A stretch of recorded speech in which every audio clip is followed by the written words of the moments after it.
Stokes, the Director of State Programs for the Commission. Kathleen became the Executive Director for NHPRC in 2008 after spending 20 years as a Senior Archivist in museums, nonprofits, and federal institutions, including 10 years at the Smithsonian. And Kathleen holds a BA in History from Holy Cross College and an MA in Cultural Administration from Goucher College. And came to the Commission in 1987 as a Program Officer, and since 2009, he has served as the Director for State Programs. Dan studied History and Historic Preservation at the University of Cincinnati. So without further ado, I'm going to turn it over to Kathleen and Dan to tell us a little bit about where SHRABS have been and where we're heading.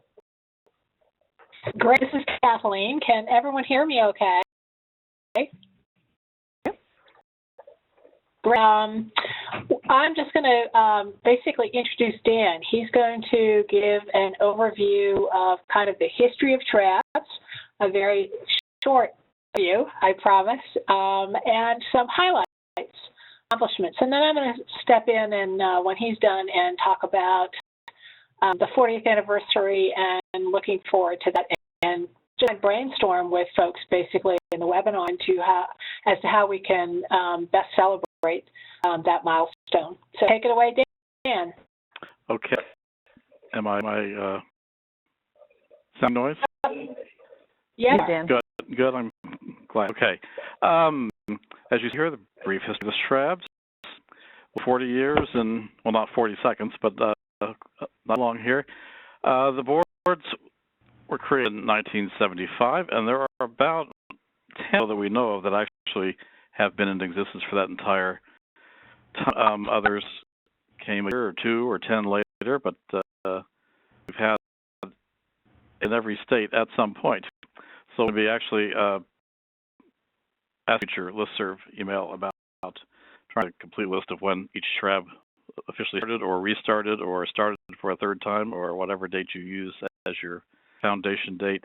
At this point, because SHRAB were not eligible for funding, they basically were enlisted to serve as the central advisory body for coordinating records activities in the state and review state and records projects for institutions in their state.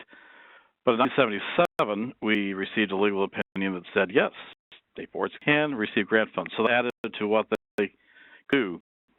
And Washington and Massachusetts jumped in right away and waited about 3 months before they submitted applications. So they were the first 2 states to be funding for the NHPRC. And in 77, Pennsylvania followed up in 1978, so they're number 3. And for both projects to do survey work of the state institutions and to develop some kind of plan for what to do next. And can I do these, or someone else have to move the next slide? Yep, Dan, just use your arrow key on your keyboard. Okay, it doesn't care. Click on window on side and then try.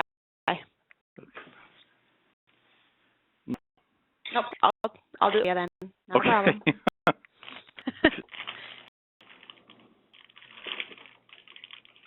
So in 1981, SHRABS had not been around for very long. Suddenly, we thought we might actually go out of business because the registration had decided that the federal government didn't need to be doing all these things. They should be moved to the states, although they weren't planning to give the states any money to do them. They just thought the states could take over these programs. So took all the money, the rest of its money, and said, okay, we are going to reserve $600,000 for the boards to do planning. Later approved about that much money for 27 state boards to do planning. Now you notice how quickly things moved here. February, the Commission reserves money and then they award it. Yeah, that's not how it works anymore, but we moved rather quickly back in those days. So I thought it was likely that the Commission was going to, it wasn't going to have any money, and so these state assessment plans would allow the boards and the Commission to kind of have an idea of what needed to be done in each state, dealing with state records, local government records, and then environmental records. we still have all these sitting in our back room. Every board has done one assessment reports. It took till about 1993 for the last board to do theirs, but the first 27 were able to do it for we awarded about $20,000 to $25,000 a piece for these. So we'll go to the next slide. So we obviously out of money or here. We went through 9 years of being zeroed out by the presidential budgets. We were funded by the Congress. Some of you who have been a while may remember that we went through various types of funding, like the travel and meeting expense grants. And we thought, well, we should give boards more than just money to travel and meet. So we had programs, which remember were huge at that time, and huge $100,000 or $200,000 or $300,000, but you had to come up with matching funds, cash from your state legislature. That was not possible back then to get money out of the legislature. So if you requested $100,000 from us, you had to come up with $100,000 in cash from an appropriation. And we soon realized, well, that's not working well because about 3 states were able to do that. And now the regrants have, of course, become, which is we had state board sponsored projects, which meant you could do anything you wanted. And then these typically happened when we changed executive directors. You thought, well, they're not really planning what they should be doing. They're just the state boards are just kind of applying for various types of projects. Then we had the planning grants, and then the states were planning and they weren't carrying out any activities. So yeah, we met well on all these things, but we never quite pulled it together appropriately. Then we developed plan implementation projects so that we could actually implement plans. And then we used to have administrative support grants and NAV grants. We had a run and just ended with the awards in 2014, which were meant to bring all of this together so that administrative support and planning and implementation of plans and regrants and travel all came under one category. And so those were formed. And since 1977, including the grants that we just recommended at this last meeting, we've been able to give 150 grants totaling about $19,800,000 for the board to do their work in a variety of types of projects. So the next slide. So we're operating under these board programming grants, which basically have a wide variety of projects that can be done. Workshops, grants, scholarships, either scholarships to attend or workshops or scholarships to attend your own workshops, collaborative projects, and meeting forums that are statewide, like the Arizona Summit and the Massachusetts meetings that they've been having the last few years. So a wide range of projects are available under these grants, and that seems to be working well based on what came out of our meeting on January 30th. The Commission saw from most states and kind of helped define what they want to see in future grants. So that's something I'm sharing. We have our webinar on March 5th to talk about this program. We'll have some input from the Commission about what they seem to not like. So the next slide is future. Emphases are going on online access to records. This is a bit of difficulty this last cycle with boards wondering if very small institutions could actually do this, but we'll be working on that to show you ways that can be done to increase public understanding and use of archives, these collaborative approaches to state programs, and other emphases that come out of the strategic planning process. The Commission will be undertaking starting next month. We've already thought they'll catch up with us in March on that. So that's what the future will be. What's the next slide?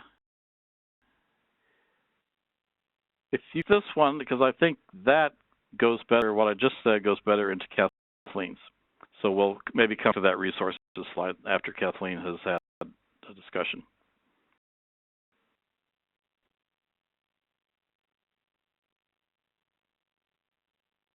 And There you are. Okay. I'm watching the red X's that X people out and then put my front and center. So let me follow up Dan's remarks with a couple of more details. But first I want to take a kind of 20,000-foot view here. This got into the nitty-gritty of the kinds of things you do, outreach and regrants, et cetera.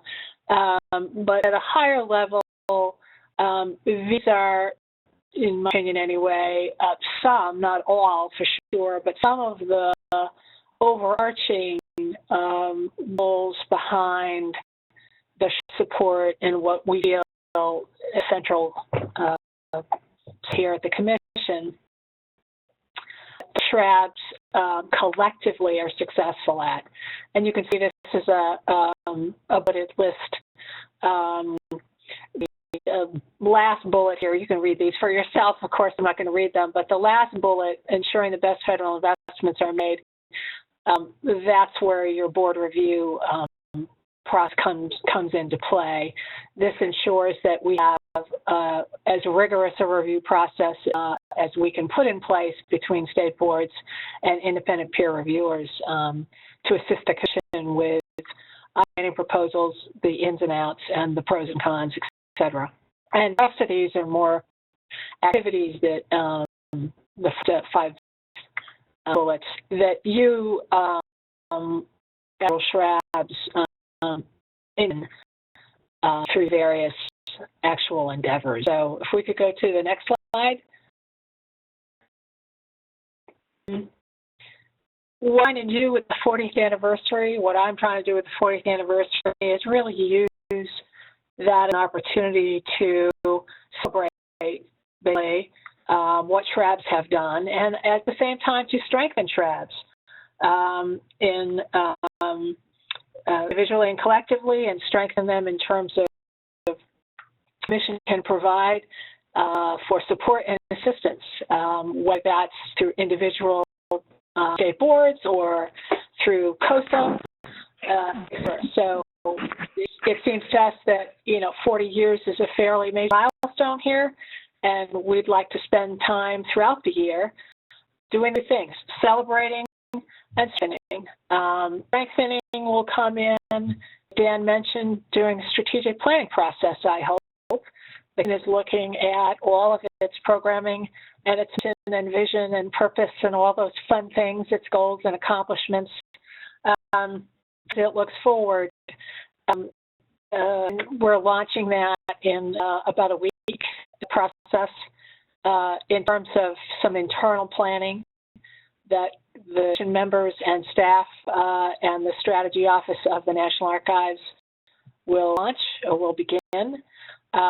I want to take this moment to just say, in process, please be assured, anyone who's on the line, and I'll be saying this names through social media and elsewhere, and it gives me the opportunity to say it anyway, that we'll have frequent, regular opportunities for constituents, stakeholders, whatever you want to call yourselves, express your ideas, share your thoughts, participate in this process, react to things we have planned, either as we go through the process. We're imagining it's going to be something like, it's a multi-month process. I'm imagining it's probably going to take something like 10 months or so. But we've just started this. I need to emphasize we've just started that process. So anyone interested in strategic planning at the Commission and in participating in that, I promise you, I commit to the fact that we'll have in this process ample opportunity in person, online, every which way to share, review, and weigh in planning. Having said that, let me turn to what the slide in front of you says, talking about the celebration part of this year. This is something we want to do here centrally at the Commission, but we also want CoSA and individual state boards to participate in this as well. And frankly, we need your help doing both of those things, whether we're doing it here or CoSA's trying to put something together. We're going to need help telling the stories of accomplishment and achievement. So we need, for one thing, we need each board, we would love each board to really spend some time looking at what main accomplishments have been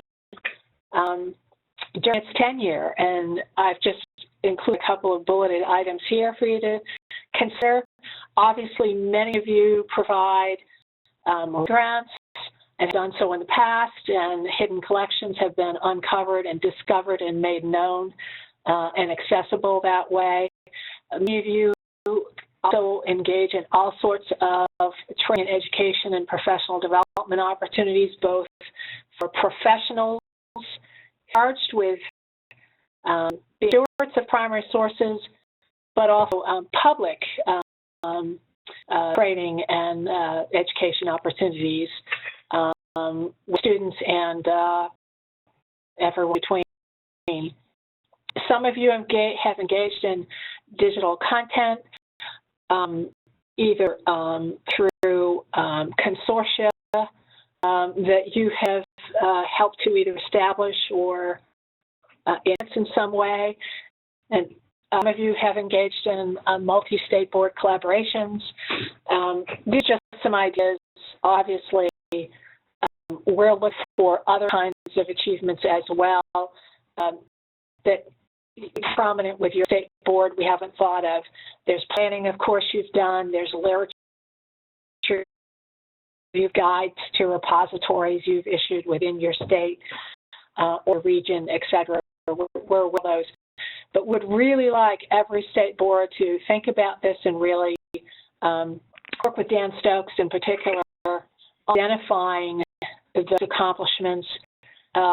Maybe you have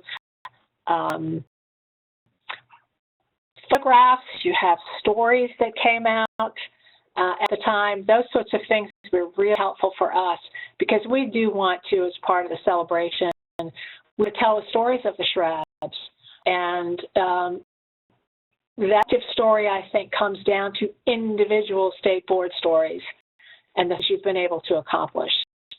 So I'll sort of chew on that and go to the next slide. Another thing we would really like some help with throughout the year, celebrating the SHRABs. The best way to share what the achievements have been said, it's to us that stories are a great way to accomplish that. We, of course, at NHPRC have our own cycles for communicating, that's traditional or the social media avenues we now have in place. We have been working, I think, successfully in the early stages of formulating and launching an annual SHRAB award. This is an award to a state board, and I think probably CoSA individuals who are on the call today can talk a little bit more about that this is in the early stages, but we think it's a great way to, again, have, as we go forward, this 40th anniversary. We're also here at least brainstorming with ideas of having something, an activity or an event at the CoSA annual meeting or something related along those lines that we hope others will jump in on and think these are ideas. The mechanisms for the stories, I think, need to not just be with NHPRC, but with your own state archives, your own state boards, your own locally based kind of communities and the ways you communicate in the community, I think, would be very important. But first and foremost, I think we have to identify what are the main stories for your state and your state board, and then what are the best ways to kind of convey those stories over the course of the next several months. We message here at NHPRC, we'd like to reinforce what your message is and step on each other's toes, so to speak. Not that I think that that's going to happen, but we want to be able to take the real stories that you have and share them platforms, as well as have you share them in your areas. So is there a next slide? It's just info for Dan and myself. And maybe the best thing is, while you're still thinking of these two things, Dan, do you need to go back, Dan, and talk about SHRAB resources? Slide. Go back to 10, slide 10, I think it was. So there's various resources for state boards. Some people had asked about what's available. And we have this message up is, I can almost talk, Manual of Suggested Practices for Boards. We've been meaning to update it, and things have kept us from it a little bit. I've been able to do some updates, but we did have recently approved changes to our CFR that kind of outlines not only our programming, but also the functions of the boards. That really came out, so we can incorporate those. And with changing to our grant deadlines, we now have stabilized that, so that can be added. Common problems identified in state board applications and narrative reports. I wanted to add a section to let people know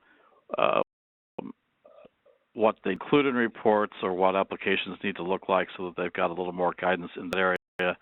And then consolidation of information on our website. The website has useful information in different places, and it can be hard to find exactly what you want. So there will be a section in which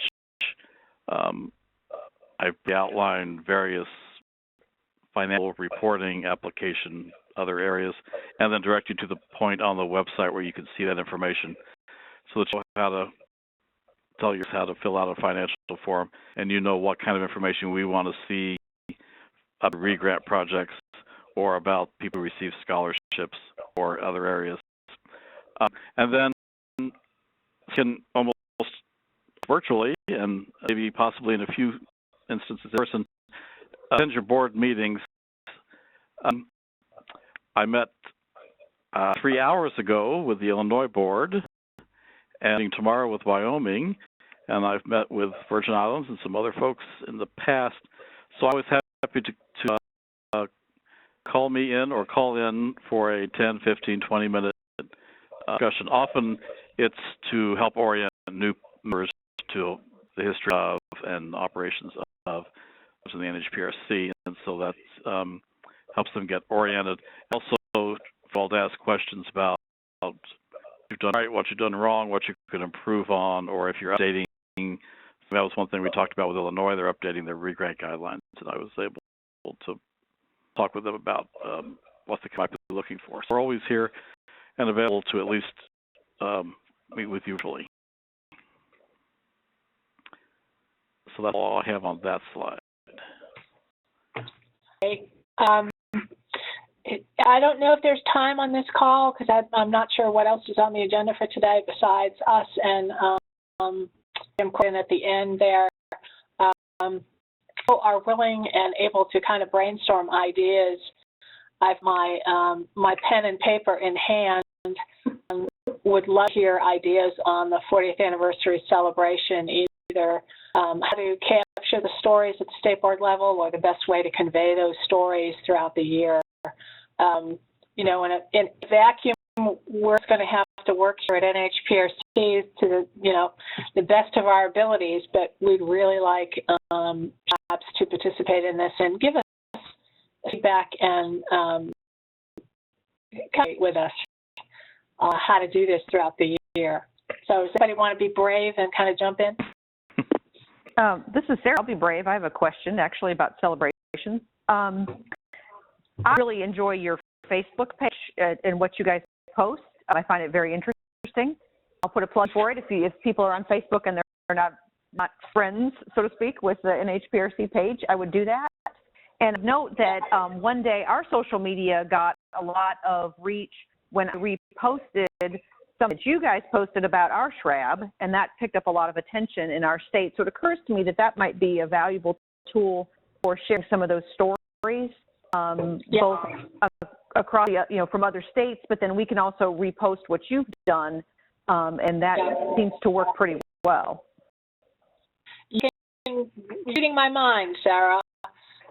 We've got like over 10,000 followers or viewers or friends, whatever they're called, on the Facebook page, and that continues to be kind of the main avenue in which we put out those daily stories. We put out one story a day, 5 days a week through the year, and we're always looking for content. I can tell you our communications director is mad for new content, so we would love to have collaborate with individual SHRABs on those particular stories and post them on our Facebook page. And you're guaranteed, I mean, on a low day, about 2,500 people. On a popular entry, we're reaching over 10,000 people through sharing what we post and likes and all kinds of things. So it's a efficient vehicle for us. Targeting people, particular types of people on Facebook to expand an audience, and that's something, it costs a little bit of money to do so, but that's something we'd be interested in looking at too, and talking with CoSA in particular about what are the best audiences to target for these things. Okay, got a couple questions on the chat, including have you considered using an official Twitter hashtag? I'm assuming to share stories. And then there was a question about what sort of audience for SHRAB stories are you targeting for the anniversary stories? I mean, is this back to other SHRABs or? Let me take the first one. First, on the specific to hashtag, I'm assuming the person asked the question means particular to SHRAB content. NHPRC has its own hashtag that we use for, statements and all kinds, because lots of individuals more attention to Twitter and less attention to Facebook. So that's kind of a growing audience for us. But interesting idea to have a particular hashtag. I wonder if CoSA would work with us on that for the state boards. That's something to definitely explore. I don't remember the second question. I'm sorry. I see it here. It was about what's your particular audience, your target audience for the SHRAB stories? Audience for the SHRAB stories. We have a kind of audience in mind in terms of being interested in primary sources. I'd love some for anyone who wants to check out and help us with identifying core audiences. I don't know if that would be for CoSA. A lot of connects governmental associations, whether it's National Association of Counties or Secretaries of State, or see if that's a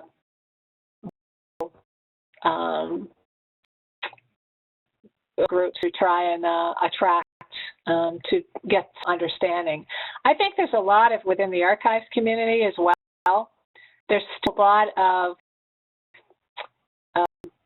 information, lack of knowledge about what the boards do. And Dan can probably talk about this better than I can, but we will often get applicants asking us questions. Well, what is the state board? What? There's a board in my state? What are you talking about? So just Archives Special Collections audience, I think, has some, there's an information gap there. So perhaps essay can help us with that as well. Hope question. Yeah. Okay. Kathleen Rowe has a question she's posted here.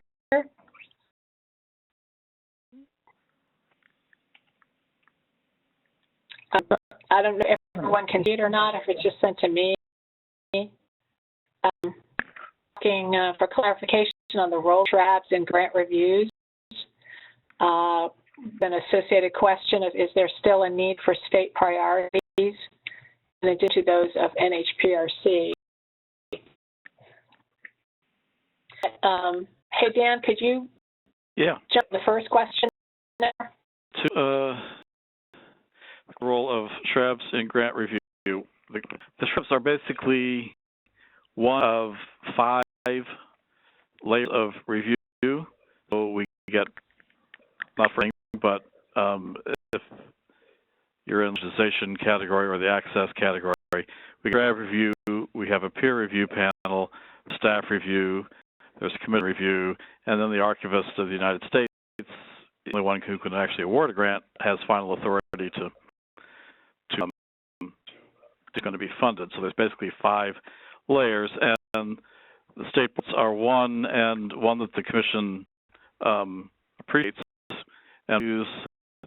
Although I must say that more when a large percentage of the board members in a state do the reviews, so that there's full participation as much as possible. Obviously, some people are not able either because it's a conflict of interest or there's some problem that they can't do it. But to find a fairly full review is very helpful to the Commission, and they do see that. And there's still a need for state priorities in addition to NHPRC. We focus as much on strategic planning with the boards, but we still encourage that to take place and do support it and want you to develop priorities. Some states have a strategic plan, and then every year they'll put together a series of priorities. They won't redo their whole plan, but they'll say, "Is what we'd like to accomplish this year or this 2-year period or this 3-year period." So it is important to get those priorities so we know. It helps us to develop our own, to know what the states are looking at. And I just got a state board review today that the first thing they listed was, this proposal addresses these 2 priorities of our board. And so that's important for us to know that. They may not generally mesh for us, but that's fine too. We'd like you to consider our goals when you look at yours, and we obviously want to do the same during the strategic planning process to see areas are important to the states. I think if I could jump in, Dan, the second part of Kathleen Rowe's question is really interesting and very timely. I'm concerned in terms of the Commission's own strategic planning process. And I think that will be one of many questions and produced a draft Kathleen taken into account as we go forward with strategic planning, and it would be extremely valuable, frankly, as the Commission engages in this over many months, to hear the SHRAB's point of view on the grants review process and the idea that the locally based priorities, how those mesh or don't mesh with issuances from Washington, D.C. and Mission in terms of its priorities. I think there needs to be some frank discussion there on to that as we start this process. Can you see Matt Blessing's question? He's asked if NHPR staff are satisfied with the rigorous review of the grant. Is the review enough?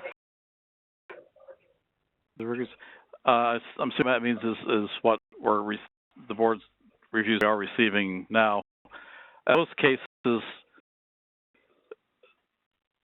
I was forgetting about 90% of the boards provide, or I think part of the manual update will need to be a little more about what we expect. I don't think we've told you very well what we'd like to see from you, just kind of left you to been done before you and mimic it. At cases, the board reviews have been very good. And the commission is pleased with what they're seeing and find it useful. As I said, we don't always agree with what you said, or they highlight something from another level of review, but they're having input from the boards.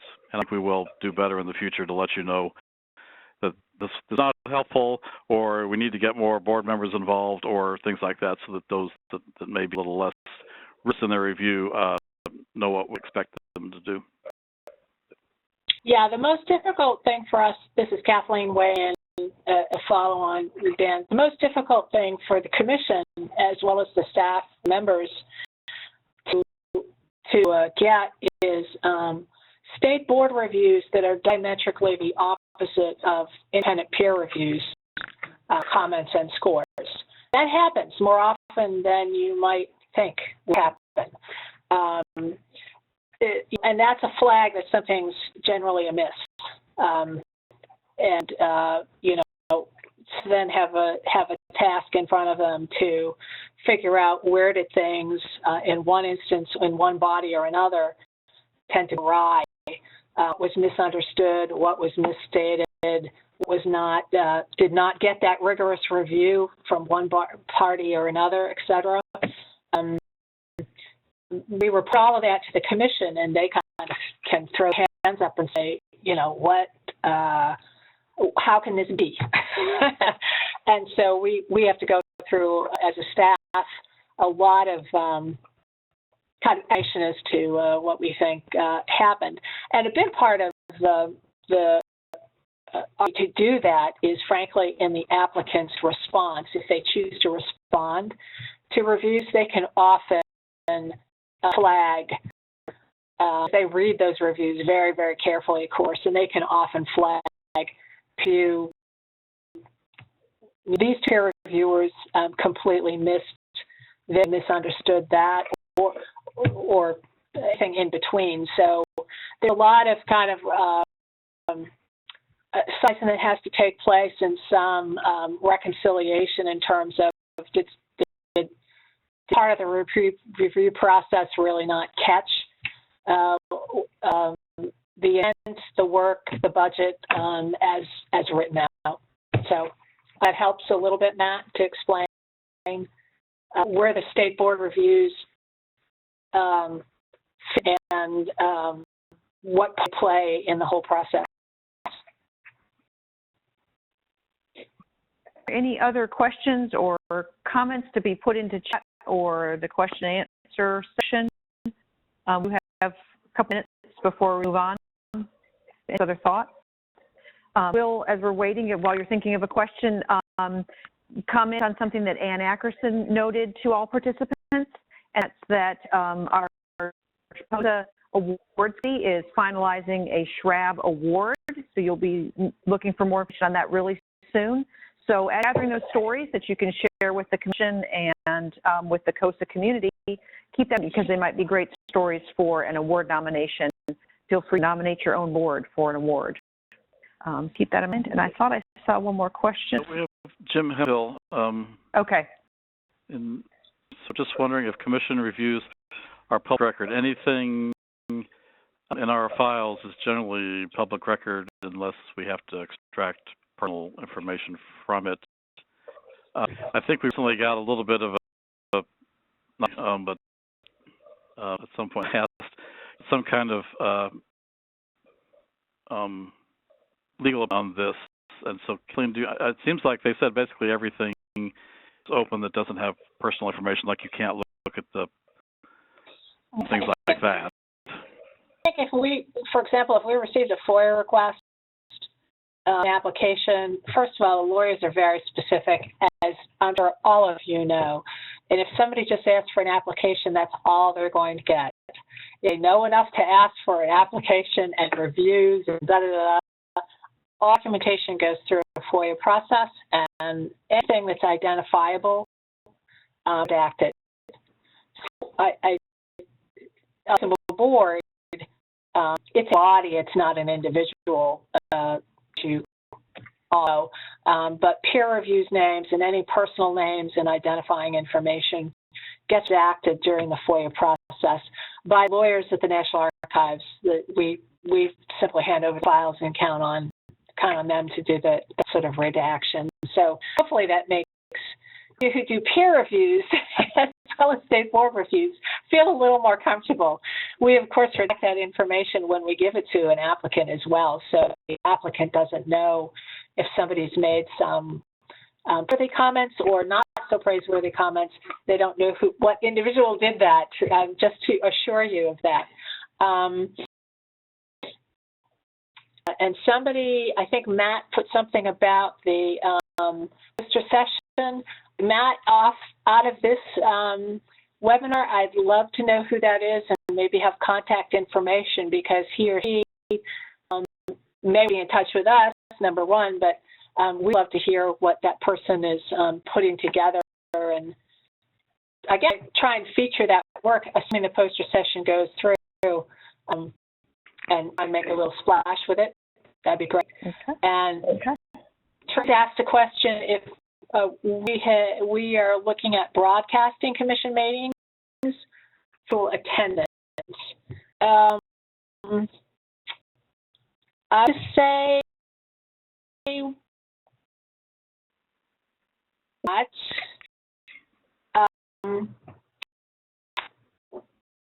that we wouldn't. That's a good question in terms of an idea of open and transparent government.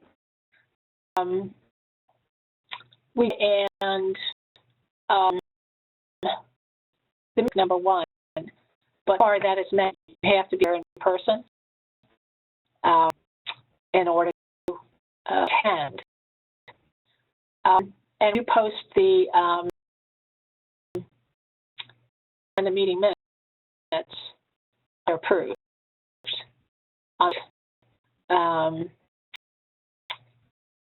But for you to take back, Tracy, thanks for the question. This year, how open and transparent can we be given our resources and technology we have? I should say, too, that commission by legal determination is not considered a statutory committee. It's actually considered, which is a special kind of designation in the federal government. Advisory committees have certain rules and procedures they must follow, etc. The committee is not considered one of those, although we do try and follow all of the rules that apply to an advisory committee. The committee by statute is deemed a working body and is integral, is not advisory, but integral in the decision-making process. And there has a different, according to the lawyers here, a different legal status than the Federal Advisory Committee. Just thought I'd pass that along. And we appreciate the comments from the Arizona SHRAB. Yep. You guys do a great job with always not a lot of resources. You make it work down there. Thanks, Mel. Well, Melanie's comment might be a good time to transition to Jim and a discussion about advocacy and how we can all do our part to advocate for continued work with HPRC and continued roles of the SHRABs within the commission. Are you there? Yes. Okay, very good. I'll hand it over to you. Thank you, Sarah. Here this afternoon, all of maybe an hour ago, Ann Ackerson on behalf was kind enough to send out an email to all state archivists, which will get forwarded to many of you that are SHRAB members. A couple of things that are going on, and I'll go through the slide first, and then I often do go off script. Since fiscal year 16 budget proposes $5 million for NHPRC. One point I think HPRC was up, had spent $13 million in 1 year. We had $10 million about 3 or 4 years ago. 5 years ago, we dropped to $7 million 3 years ago, I think, and then now we're down to $5 million. There's where the president's budget had us at 0, and we had to fight to get any money in the budget. But we're at now. I'll come back to that in a second. As I mentioned, we were at 7 something, and so this represents about a 35% increase. What's worrisome is that one of the two things that's worrisome is that IMF and NEA are all receiving, and I think the Smithsonian also, are all receiving increases in the president's budget, and the HPRC is not. So we have some work to do to make sure that the president, and particularly 1B, understand the significance of this program and why it's important to us. That being said, the email that went out today is basically an alert to tell you, yes, maybe $5 million in the president's budget. The president's budget is now sitting in the House.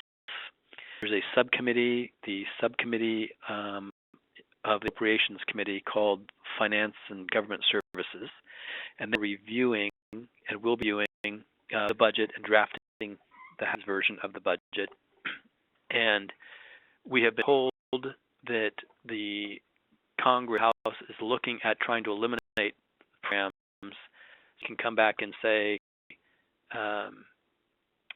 we've had 50 federal programs this year and saved taxpayers X millions of dollars. And one of the programs that is likely on this list is the NHPRC. And so while the President's recommended $5 million, we have our work cut out for us. The letter I sent today is asking each of the state archives to do a couple different things, archivists. One is to get Sarah or Ann and let them know that there's a letter attached that's signed by Sarah.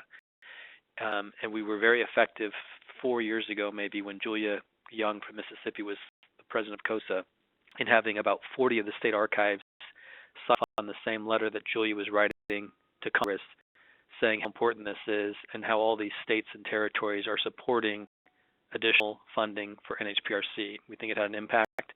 We're going to be doing the same thing this year, and so there's a letter attached in the email that I distributed, or Ann did for me, from it talks about why there needs to be a $10 million funding stream approved Congress in this upcoming session. So we're asking for $10 million. So look at that. Make sure it would be you in the next week or so to send authorization for Sarah, or to include your name and your state in the letter as one of the organizations supporting, or one of the states that are supporting the fund increase. If you as a state archivist can't do that, check to see if someone from your SHRAB could do it in your stead, so your state is still a participant in the request to Congress that Sarah's drafting. It's the first issue. The second thing we're asking you to do is there's an FAQ that kind of lays out a bit of history about the SHRABS and HPRC, what the funding has gone for, how it impacts us. I had the privilege on January 30th of going to the last NHPRC Commission meeting in Washington, D.C., representing CoSA. And while CoSA didn't have a seat, Kathleen and the staff were kind enough to have me participate and observe a meeting there. And it's fascinating to see the quality and caliber of not only the NHPRC Commission members, but applications that are being discussed at the meeting and that are going to have to either be not funded, the grants that are not going to be funded or are being deferred because of the demand on the existing grant funding. There are incredible programs that likely will not get funded now or in the future, enough money at $5 million to get them done. And so I sympathize with Kathleen and her staff for having to sort through, well, this is a super priority versus a really important priority. So the second part of what we're asking all of you to do today, and in the next 2 weeks, I think the deadline's like March 11th, each of you write to your congressman. If in your state there's a list of congressmen that serve on this subcommittee, the appropriations subcommittee, if one of them are from your state, please write to them directly and ask them to support NHPRC.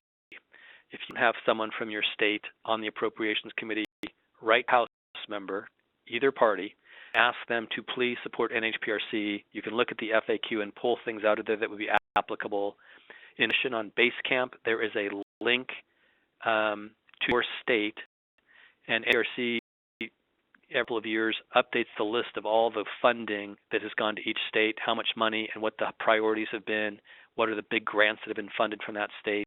And so they're all in Basecamp now, broken up by each state and territory. So you can look at that list and then read some of that in your letter to the congressman. Congressman has the opportunity to send a note over to the Appropriations Committee and say, hey, this is an important issue for my home state or my constituents. I think you should fund this. The staff in the House and in the Senate count those and let the chairman know, hey, this is a big issue. And we can also advance our agenda here and try to get additional funding for NHPRC. We want to keep the funding that we currently have in the president's budget. Kind of the highlights, and Sarah, chime in if I've missed something when I'm done here.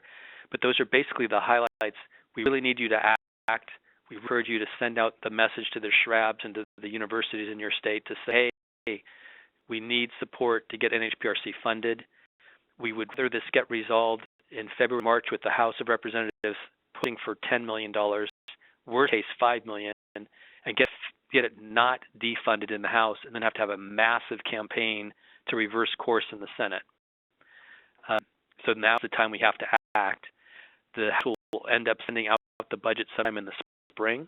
So get the Appropriations Subcommittee in line and supporting this program before it gets too far in the process. So I don't know if there's questions, or Sarah, if you want to, or Ann, if there's something that I've missed you want to chime in on. I would add would be to think, be even beyond your SHRAB board. Maybe there are board members who have rotated off, who are very actively involved or were involved in your programming efforts, and could also send an advocacy letter to their particular congressperson. If you're a state that gives grants, re-grants, maybe some of those recipients will be good institutions or good places to write letters of support.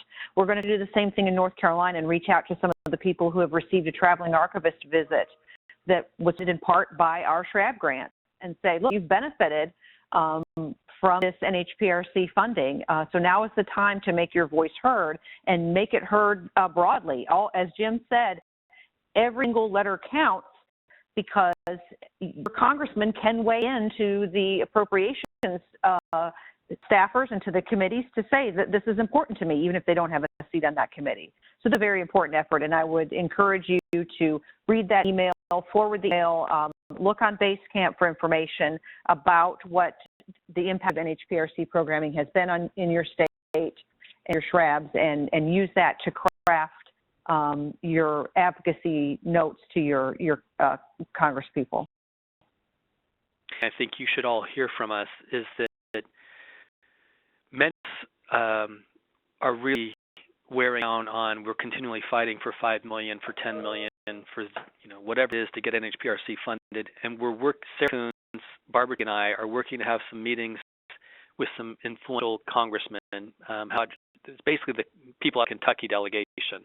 So Al Rogers is the chairman of the House Appropriations Committee, and Senator McConnell, of course, is the head of the Senate now in Washington.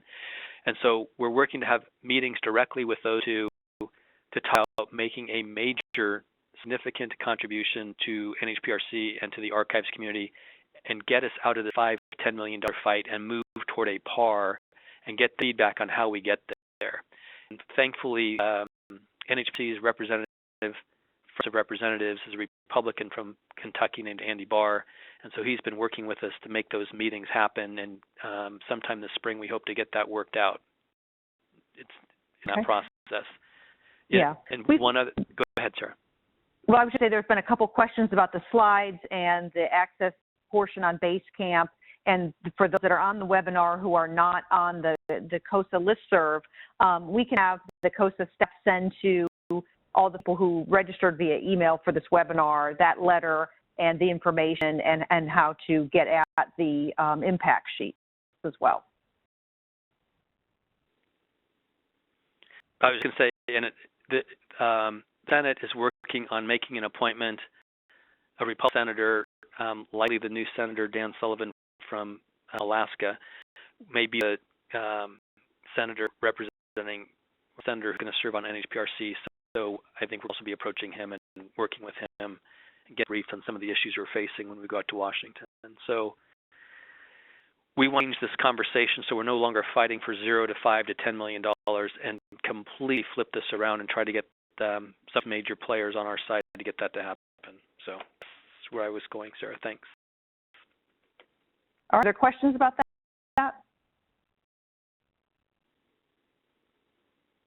Okay. It's an important effort that a lot of great things are done with relatively small money when you think about the grand scheme of the federal budget. All right, I'm going to turn it over to in just a minute. I don't want to miss the opportunity to thank Kathleen and Dan for taking their time with us today. And I would encourage you once again to be thinking about those stories from your SHRAB that you share, and that we can, pass the word about the great work that's gone on in the last 40 years. So Kathleen and Dan and Anya, are you there? Yep, here. Okay. So just to give you a couple of reminders. One, you'll get a webinar evaluation when you close out of the webinar today. It will look a little different, so don't be alarmed. But it's to make doing the evaluation of the evaluations at the end of the year a little bit easier. You'll also notice that there's going to be some new selections for future topics. So the program committee is working on coming up with ideas for the 2016 program series. So some of our ideas for that have been moved into the current webinar evaluation. So please take a look at some of the new ideas that we've had, and you like them or not by selecting them or not. We have some upcoming webinars. Our March webinar, we're really starting now into the program committee's theme of the year. So in March, we will be talking about managing for staff performance.